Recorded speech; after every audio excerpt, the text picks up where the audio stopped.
Good morning all of you. Welcome in the group of Indian institute of management and science.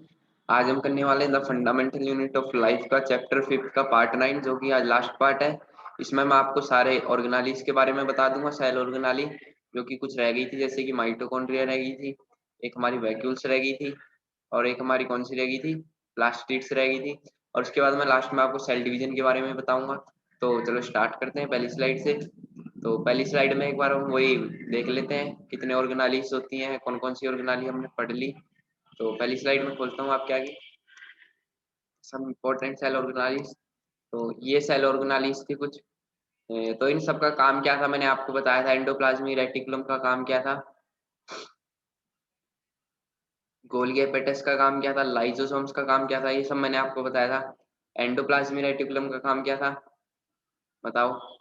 Golgi का था package करना, pack करना और उसको transport करना। अब ट्रांसपोर्ट करना मतलब इट मींस इसको बनाने वाला काम ये क्या कर रहा है, मैन्युफैक्चर का काम कर रहा है।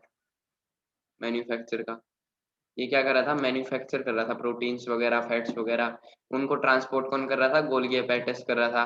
पैकेज भी उनको गोल्गी एपेटाइटिस कर रहा था। लाइसोसोम का काम क्या था बताइए जल्दी। लाइसोसोम्स का काम ये पैक कर रहा है, ये ट्रांसपोर्ट कर रहा है, साथ में ये मैन्युफैक्चर कर रहा है। लाइसोसोम्स का काम बताओ जल्दी। पिछले लेक्चर में मैंने आपको बताया था, इसे लास्ट लेक्चर ही है जिसके अंदर मैंने आपको लाइसोसोम्स के बारे में बताया था। बताओ मुझे, बताओ जल्दी। तो क्या था लाइसोसोम का, सुसाइडल बैग था, ये अपने खुद के सेल्स को मार रहा था। और इसका दूसरा नाम मैंने दिया था गार्बेज बैग, क्योंकि इसके अंदर कुछ भी कबाड़ जो बाहर का मटेरियल आ रहा था, बाहर से जो मटेरियल आ रहा था गार्बेज बैग, वो सब इसके अंदर स्टोर हो रहा था। माइटोकॉन्ड्रिया का काम क्या होता है, प्लास्टिड का काम क्या होता है, वैक्यूल्स का काम होता है। एक बार यहीं पर बता देता हूँ, फिर वहीं हम दोबारा जब इनको पढ़ेंगे फिर डिस्कशन करेंगे। माइटोकॉन्ड्रिया का काम क्या होता है बताओ जल्दी। नहीं पता, प्लास्टिड का भी नहीं पता। वैक्यूल्स का काम होता है स्टोर करना, ठीक है, याद रहेगी बात। वैक्यूल्स का काम होता है स्टोर करना। माइटोकॉन्ड्रिया का काम क्या होता है, इसका काम होता है किचन, किचन से याद रख लेना। ये खुद का, ये अपना खाना खुद बनाता है, जैसे हम किचन में खाना बनाते हैं ना, तो प्लास्टिड क्या करता है, किचन का ही काम करता है। इसको हमने एक नाम दे रखा है कि आपको इससे याद रहे कि प्लास्टिड का काम क्या है। वैक्यूल्स जो स्टोर करता है, और प्लास्टिड क्या करता है, किचन से याद रखना कि खाना बनाता है, फूड बनाता है, अपना खाना खुद बनाता है। माइटोकॉन्ड्रिया से क्या याद रखोगे, माइटोकॉन्ड्रिया से जल्दी बताओ, किसी ने पढ़ा है इसके बारे में। तो माइटोकॉन्ड्रिया का काम क्या होता है मैंने आपको बताया नहीं था, दोबारा बता देता हूँ। दोबारा कह रहा हूँ, बता ही देता हूँ। माइटोकॉन्ड्रिया का काम होता है, पावर हाउस से कनेक्ट कर लो इसको। पावर हाउस जहाँ से हमारी लाइट्स आती है, बिजली आती है, तो एनर्जी आती है ना कहीं से, तो सेल्स को एनर्जी कौन देता है, ये माइटोकॉन्ड्रिया देता है। इसको हम ये सब नाम जो हमने कनेक्ट कर रखे हैं कि हाँ इससे हमको याद रहे कि इसका काम क्या है, इसका काम क्या है। तो चलो पढ़ते हैं पहले माइटोकॉन्ड्रिया के बारे में। एक बार स्ट्रक्चर बता देता हूँ माइटोकॉन्ड्रिया का। ये स्ट्रक्चर होता है माइटोकॉन्ड्रिया का। इसके पास भी दो मेम्ब्रेन होती हैं, एक आउटर मेम्ब्रेन एक इनर मेम्ब्रेन। इनर मेम्ब्रेन में देखो डीपली, ये दिख रहा है, ये डीपली होता है, पूरा गहरा होता है, टेढ़ा मेढ़ा, ठीक है। एक बार पढ़ते हैं इसके बारे में। माइटोकॉन्ड्रिया, ये सारे फंक्शन और स्ट्रक्चर में लिखे हुए हैं। सबसे पहले structure, mitochondria have two membrane, मैंने बता दिया दो मेम्ब्रेन होते हैं, एक आउटर मेम्ब्रेन एक इनर मेम्ब्रेन, ठीक है। The outer membrane is very porous, हाँ बता दूं, जो बाहर वाली मेम्ब्रेन होती है उसमें जो छोटे छोटे होल्स होते हैं, पोर्स होते हैं, ठीक है। While the inner membrane is deeply folded, लेकिन अंदर वाली डीपली फोल्डेड थी ना, ऐसे ऐसे करके गहरी नीचे तक थी वो, ठीक है। और बाहर वाली में बहुत छोटे छोटे पोर्स होते हैं, छेद होते हैं छोटे छोटे। माइटोकॉन्ड्रिया को जो है हम powerhouse of the cell भी कहेंगे, क्योंकि ये जो है एनर्जी प्रोवाइड कराता है। इसके अंदर से ही जो है सेल्स के पास एनर्जी कहाँ से जाती है, माइटोकॉन्ड्रिया की वजह से जाती है। फंक्शन पढ़ते हैं इसका। The energy required for various chemical activities, जो एनर्जी रिक्वायर्ड होती है किसी केमिकल एक्टिविटीज को करने के लिए, जो कि लाइफ में जरूरी होती है। जैसे हमारी लाइफ में जो हम एक्टिविटीज कर रहे हैं उनकी जो लाइफ में एक्टिविटीज हमारे लिए जरूरी है, उन एक्टिविटीज को कराने के लिए जो एनर्जी आती है वो कौन रिलीज करता है, माइटोकॉन्ड्रिया। एक बार फिर से सुन लो, जो हम लाइफ के अंदर एक्टिविटी करते हैं जिनकी हमें जरूरत है, जिन एक्टिविटीज की हमको जरूरत है, जैसे खाना खाते हैं, चलते हैं, फिरते हैं, कूदते हैं, सब जो एक्टिविटीज है हमारे लिए जरूरी है। तो इन सब एक्टिविटीज को करवाने के लिए जो एनर्जी रिक्वायर्ड होती है वो कौन देता है हमको, कौन रिलीज करता है, माइटोकॉन्ड्रिया। और किस फॉर्म में करता है वो, एटीपी की फॉर्म में करता है। एटीपी एक फॉर्म होती है जिसमें इसका फुल फॉर्म होती है adenosine triphosphate. Adenosine adenosine triphosphate ATP की फुल फॉर्म होती है। ये जो मतलब इस फॉर्म में माइटोकॉन्ड्रिया क्या करता है, एनर्जी को रिलीज करता है, स्टोर करता है, मतलब स्टोर करने के बाद रिलीज करता है। तो ATP is known as the energy currency of the cell. इसको energy currency of the cell भी कहा गया है, एटीपी को। किसको, एटीपी को। माइटोकॉन्ड्रिया जो एक जेन्युइन, ये कह सकते हो आप, यूनिक चीज है। क्यों, क्योंकि ये जो है आज स्ट्रेंज और ये सब सारी ऑर्गेनाली से अलग होता है। ये जो है अनजान सा होता है, जैसे in the sense that they have their, क्योंकि इसके बाद खुद का क्या होता है, देयर ओवन डीएनए और राइबोसोम। इट मीन्स ये खुद का प्रोटीन्स बना सकता है अपने अंदर। इसको जो है किसी के प्रोटीन्स की जरूरत नहीं है, अपना प्रोटीन्स खुद बना सकता है, क्योंकि ये जो है सबसे अलग होता है, क्योंकि इसके बाद खुद के डीएनए और राइबोसोम्स होते हैं। ठीक है, therefore mitochondria are able to make some of their own proteins. इसलिए ये क्या कर लेता है, अपना खुद का प्रोटीन्स बना लेता है, किसी पे डिपेंड नहीं रहता। एक बार और बता देता हूँ, इसके पास दो मेम्ब्रेन होती हैं। बाहर वाली मेम्ब्रेन में पोर्स होते हैं छोटे छोटे, अंदर वाली जो डीपली फोल्डेड होती है, डायग्राम में दिख रहा था जो ऐसे ऐसे कर्व कलर के अंदर से थी, वो डीपली अंदर तक गहराई में फोल्डेड थी। माइटोकॉन्ड्रिया को powerhouse of the cell भी कहा जाता है, क्योंकि ये सब एनर्जी रिलीज करता है, सेल्स को एनर्जी प्रोवाइड कराता है। The energy required for various chemical activities, जो केमिकल एक्टिविटीज के लिए एनर्जी रिक्वायर्ड होती है, जो भी हम लाइफ में कुछ भी काम कर रहे हैं उसके लिए जो एनर्जी की जरूरत होती है वो कौन देता है, वो माइटोकॉन्ड्रिया रिलीज करता है। और माइटोकॉन्ड्रिया किस फॉर्म में इसको रिलीज करता है, एटीपी, एडिनोसाइन ट्राइफॉस्फेट के मॉलिक्यूल्स में। एटीपी को हम जो है energy currency of the cell भी कह देते हैं। और माइटोकॉन्ड्रिया एक यूनिक चीज है, याद रखना, क्योंकि इसके पास खुद का डीएनए और राइबोसोम होता है, जिसकी वजह से खुद का प्रोटीन्स बना लेता है। और इसको हमने क्या बोला था, माइटोकॉन्ड्रिया को, ये पावर हाउस है, याद रखना, पावर हाउस है। ठीक है, नेक्स्ट स्लाइड खोलते हैं। नेक्स्ट स्लाइड में प्लास्टिड, एक बार इसका डायग्राम देख लो। प्लास्टिड्स के अंदर जो इसको स्ट्रोमा किसको बोलते हैं, ये जो ब्लू ब्लू दिखाई दे रहा है आपको, ये सारा ये इनसाइड है। तो और ये कॉइन से दिखाई दे रहे हैं आपको, ये हाफ कॉइन से, इसको हम क्या बोलते हैं, ल्यूमेन बोलते हैं। ग्रेनम किसको बोलते हैं, जो फुल कॉइन से दिखाई दे रहे हैं, जिसका स्ट्रक्चर फुल्ली है, उसको हम ग्रेनम। इसके पास भी दो मेम्ब्रेन होती है, एक आउटर मेम्ब्रेन, एक इनर मेम्ब्रेन। जो आप ये कह सकते हो कि मेन इसमें दो ही है, एक तो स्ट्रोमा और एक ग्रेनम। ठीक है, स्ट्रोमा और ग्रेनम से याद रखना। और इसके अंदर भी आपको बताऊंगा कि प्लास्टिड्स के अंदर जो है ये भी डिफरेंस, मतलब कैरेक्टरिस्टिक्स बताऊंगा इसकी, कि मतलब किस किस में बटा हुआ है, ये दो चीजों में बटा हुआ है, कैसे बटा हुआ है वो पढ़ेंगे। तो चलो आगे देखते हैं एक बार। हाँ, तो मैं बता रहा था कि दे आर प्रेजेंट ओनली, हाँ एक और बात याद रखना, ये सिर्फ प्लांट सेल्स के अंदर प्रेजेंट होते हैं, ये बात मैं पहले ही बता चुका हूँ। एनिमल सेल्स के अंदर ये जो है अब्सेंट होते हैं, एनिमल सेल्स के अंदर ये प्लास्टिड्स जो है अब्सेंट होते हैं, अब्सेंट। तो सीधी सी बात है यार, प्लास्टिड से PLA प्लांट होता है, PLA प्लास्टिड्स से याद रख लेना कि ये प्लास्टिड्स हमेशा प्लांट सेल के अंदर ही प्रेजेंट होंगे। इनको जो है दो उसमें बांटा गया है, क्रोमोप्लास्ट में और ल्यूकोप्लास्ट में। ल्यूकोप्लास्ट में, क्रोमोप्लास्ट भी आगे बटा हुआ है क्लोरोप्लास्ट में, याद रखना। क्लोरोप्लास्ट मतलब जो कि ग्रीन है, ग्रीन है जो कि कलर है, कलर डाल, कलर। क्रोमोप्लास्ट से यार ना ये जो है कलर है, ठीक है, इसके बाद कुछ ना कुछ कलर है। लेकिन ल्यूकोप्लास्ट कैसा होता है, या तो व्हाइट होता है, व्हाइट भी कह सकते हो, या फिर आप ये कह सकते हो ये कलरलेस होता है, इसका कोई कलर नहीं होता, जैसे पानी होता है ऐसे कलरलेस होता है ये।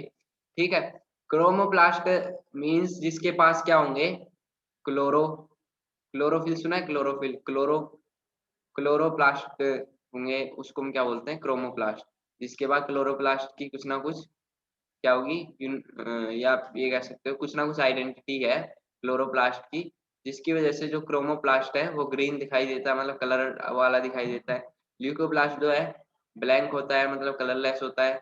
ल्यूकोप्लास्ट से याद रखना, ये जो है प्राइमरी ऑर्गेनाली है, ये कुछ ना कुछ मटेरियल जो है अपने अंदर कंटेन करके रखता है, इन्वॉल्व करके रखता है, जैसे स्टार्च हो गया, ऑयल्स हो गया, प्रोटीन्स हो गया, बनाता नहीं है लेकिन स्टोर करके रखता है। ठीक है, लेकिन ये क्रोमोप्लास्ट क्या करता है, मैंने आपको बताया था कि इसको हमने किसका नाम दिया, किचन का नाम दिया था, किसका, किचन का, क्योंकि ये अपना खाना खुद बना रहा था।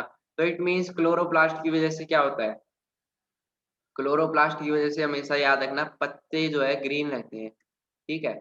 और ये क्लोरोप्लास्ट की वजह से क्या होता है, क्रोमोप्लास्ट कलर दिखाई देता है, कि कलर दिखाई देता है। और ये जो है फोटोसिंथेसिस भी करता है, क्योंकि प्लांट फोटोसिंथेसिस करते हैं ना अपना खाना बनाने के लिए, CO2 लेते हैं वो एयर से, प्लस में वाटर लेते हैं, इसकी हेल्प से वो ग्लूकोज बनाते हैं C6H12O6, प्लस में ये ऑक्सीजन भी निकाल देते हैं।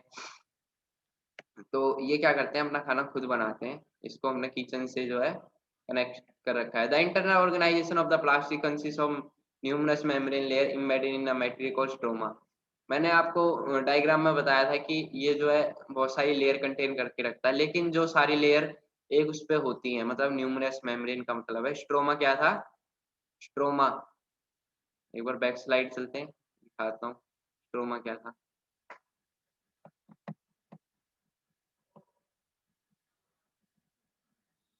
स्ट्रोमा ये रहा, स्ट्रोमा, सॉरी, स्ट्रोमा ये रहा। ये स्ट्रोमा था कि जो पूरे ये जो जितने भी ल्यूनम ग्रेनम ये सब जो जिसके अंदर है, उसको हम क्या बोलते हैं, स्ट्रोमा, क्या बोलते हैं, स्ट्रोमा, ठीक है। जैसे हम पूरी धरती के ऊपर जो है आदमी खड़े हुए हैं अलग अलग जगह, ये धरती जो अर्थ सरफेस है इसको हम क्या बोलेंगे, स्ट्रोमा, ठीक है। तो ऐसे यहाँ पे इसको क्या बोलेंगे, स्ट्रोमा, क्योंकि इसके ऊपर सभी ये ह्यूमन ग्रेनम सब इसके अंदर आ जाते हैं। तो नेक्स्ट एक बार पढ़ लेते हैं, वो पॉइंट्स रह गए थे जो, पता लग गया स्ट्रोमा का। Like the mitochondria plastid also have their own DNA। और ये भी एक यूनिक है, याद रखना, जैसे माइटोकॉन्ड्रिया यूनिक था ऐसे ही ये यूनिक है, क्योंकि इसके पास खुद का DNA और राइबोसोम्स होता है। इट मीन्स ये खुद का प्रोटीन्स बना सकता है। तो पता लग गया इसके बारे में। ये जो है दो उसमें डिफाइन है, क्रोमोप्लास्ट में और ल्यूकोप्लास्ट में। ल्यूकोप्लास्ट जो है कलरलेस होता है या व्हाइट होता है, क्रोमोप्लास्ट जो है कलर्ड होता है, और ये फोटोसिंथेसिस भी करता है, खाना बनाता है, इसलिए हमने इसको किचन से कनेक्ट कर रखा है। नेक्स्ट पढ़ते हैं वैक्यूल्स के बारे में। वैक्यूल्स क्या होता है, वैक्यूल्स जो स्टोर करने वाला सब्सटेंस होता है। और एक और बात याद रखना, ये जो है प्लांट के अंदर जो है वैक्यूल्स जो है ज्यादा उसमें होता है, लेकिन एनिमल में बहुत कम होता है। और वैक्यूल होता है लेकिन प्लांट में ज्यादा बड़ा होता है, और लेकिन एनिमल्स के अंदर बहुत छोटा होता है। वैक्यूल्स का स्ट्रक्चर ये है, और इस स्ट्रक्चर से याद रखना, कि स्ट्रक्चर से रिलेटेड मैं कुछ बात करूंगा। ये गुब्बारे टाइप का दिख रहा है ना आपको, इससे याद रखना कुछ आपको मैं बताने वाला हूँ। वैक्यूल्स जो है क्या करता है, इसको स्टोर रूम का नाम दे सकते हैं हम, क्या दे सकते हैं, स्टोर रूम का नाम, क्योंकि ये क्या करता है, स्टोर रूम में हम कुछ ना कुछ चीजें इकट्ठे करते हैं ना, तो ऐसे ही स्टोर करता है चीजों को। तो पढ़ते हैं वो चीजें क्या क्या है।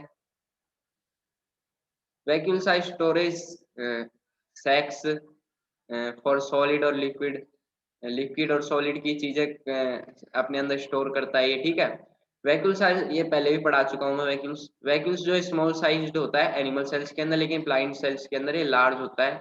याद रखना वैक्यूल्स जो हमेशा प्लांट सेल्स के अंदर लार्ज होता है और एनिमल्स के अंदर छोटा होता है। जैसे कि प्लास्टिड जो है प्लांट सेल के अंदर प्रेजेंट होता है, एनिमल सेल के अंदर एब्सेंट होता है। In plant cell vacuoles are full of cell sap and provide turgidity and rigidity. इसका मतलब क्या है, मैंने आपको बताया था ना वो गुब्बारे वाला फिगर, याद रखना कि मतलब टर्जिडिटी मतलब ये जब ये भरा हुआ होता है ना, तो इतना प्रेशर लगाता है ये अंदर से, जैसे गुब्बारा फूल के फटने टाइप हो जाता है ना, कि ऊपर से बिल्कुल हार्ड हो जाता है, वो टर्जिडिटी रिजिडिटी टाइप में आ जाती है।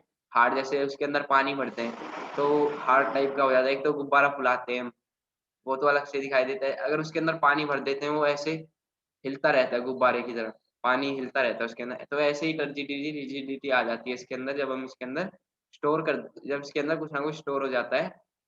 तो इट स्टोर्स इम्पोर्टेंट सब्सटेंस, ये कुछ इम्पोर्टेंट सब्सटेंस स्टोर करता है, जैसे एमिनो हो गया, एमिनो एसिड, शुगर हो गया, कोई ऑर्गेनिक सब्सटेंस हो गया, प्रोटीन्स हो गया, ये सब स्टोर करता है। सम यूनिसेलुलर ऑर्गेनिज्म है फूड वैक्यूल्स। ये क्या कहना चाह रहा है, यूनिनल सेलुलर का मतलब यहाँ पर क्या है, ऑर्गेनिजम्स का, एमीबा से है। एमीबा, एमीबा भी क्या करता है, स्टोर करता है, ठीक है। तो एमीबा के पास क्या होता है, फूड वैक्यूल्स होता है, जहाँ पर ये कुछ ना कुछ स्टोर करता है। वाइल सम सम है यहाँ पर, सॉरी, ये वैसे दिखाई दे रहा है आपको। Some others have specialised vacuoles to expel excess water and. और कुछ ऑर्गेनिजम्स के पास ऐसा वैक्यूल होता है जहां से ये क्या करते हैं, वाटर को और वेस्ट को क्या करते हैं, थ्रो करते हैं।